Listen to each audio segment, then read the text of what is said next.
लग ही गया था। अब इधर चारों तरफ महाराज नगर नगर में बात फैल गई, भैया भगवान तो चोरी करते हैं। बोले भगवान चोरी करते हैं? बोले हाँ चोरी करते हैं भगवान।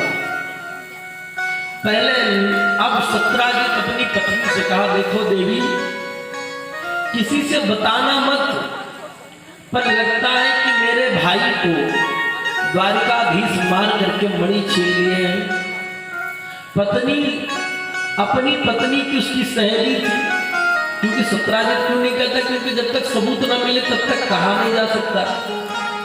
तो महाराज वो सत्राजित की पत्नी की जो सहेली थी, तो सहेली से कहते हैं, देख बहन तू मेरी पक्की सहेली है, इसलिए मैं तुझसे बताए दे रहा हूं, पर तू किसी से मत बताना। क्या? बोले यही मत बताना कि मेरे देवर को द्वारिकाधीश ने मार करके मणि छीन ली, ये मत बताना किसी को।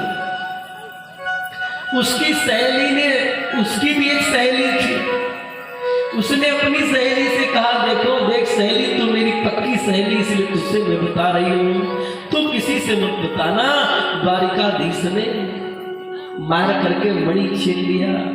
भैया उसने अपनी सहेली से, माताओं का तो यही है, उसने अपनी सहेली से अपनी सहेली करते करते महाराज पूरे नगर में बात फैल गई।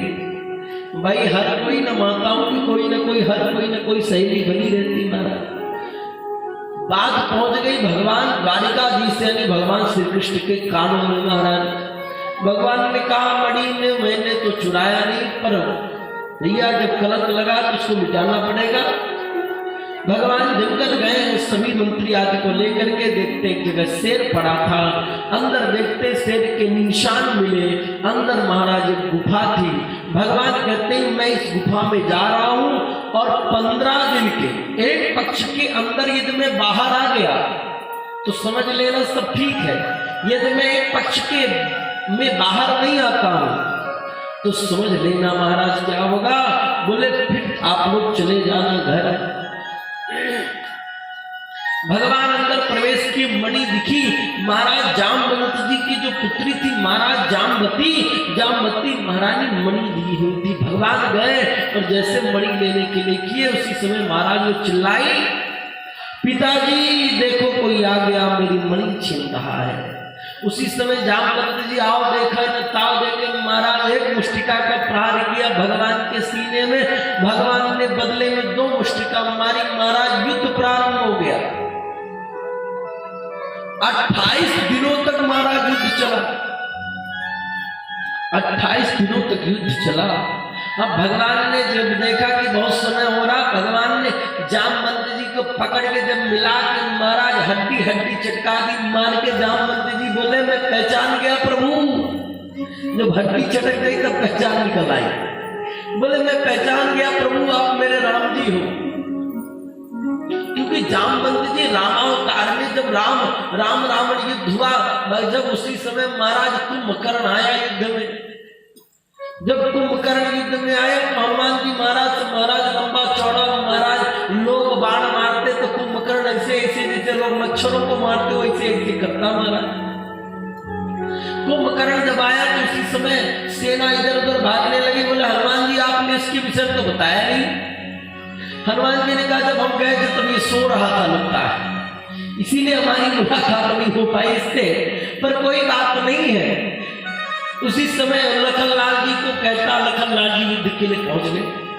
कुंभकर्ण कहता आ जाओ लखनलाल जी, मैं जानता हूं कि सूर्यवंशियों में कितनी शक्ति है। महाराज भगीरथ, महाराज रघु, महाराज अज, महाराज दशरथ, महाराज दिलीप, जो बड़े बड़े प्रतापी राजा थे, उन्हीं के वंश तुम भी हो।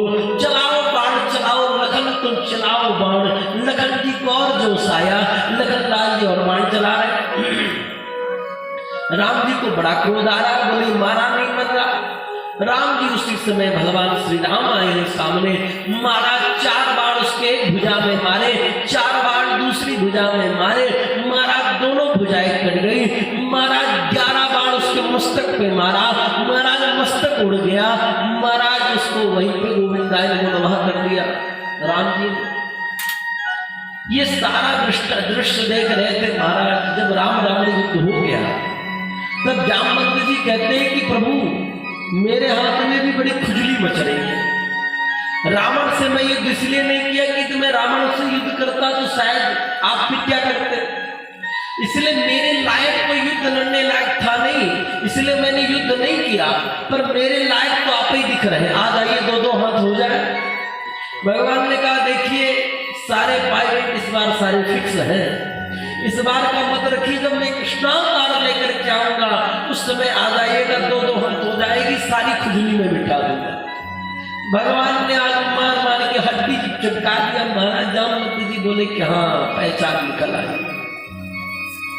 महाराज उसी समय भगवान ने सारी बातें बताई, भाई मणि की कथा किस प्रकार से मणि आई, और उन्होंने कहा कि ये मणि मुझे प्रदान कर दीजिए। जामवंत जी ने कहा भैया जो चीज बिटिया को दे दी जाए वो बिटिया से ली नहीं जाती है, इसीलिए आप एक काम करो बिटिया से हमारे विवाह कर लो, अब मणि दहेज में ले जाओ।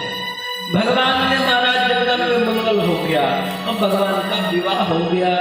अब भगवान का बड़े धूमधाम से सुंदर दिव्य वहीं पे जंगल में महाराज विवाह हुआ। अब भगवान जामवती को लेकर के, आप लोग गिनते रहिएगा विवाह होते जा रहे हैं, कितने भगवान के विवाह हुए, कितने विवाह हुए, कौन सा नंबर कहिए, ये दूसरे नंबर का विवाह भगवान का।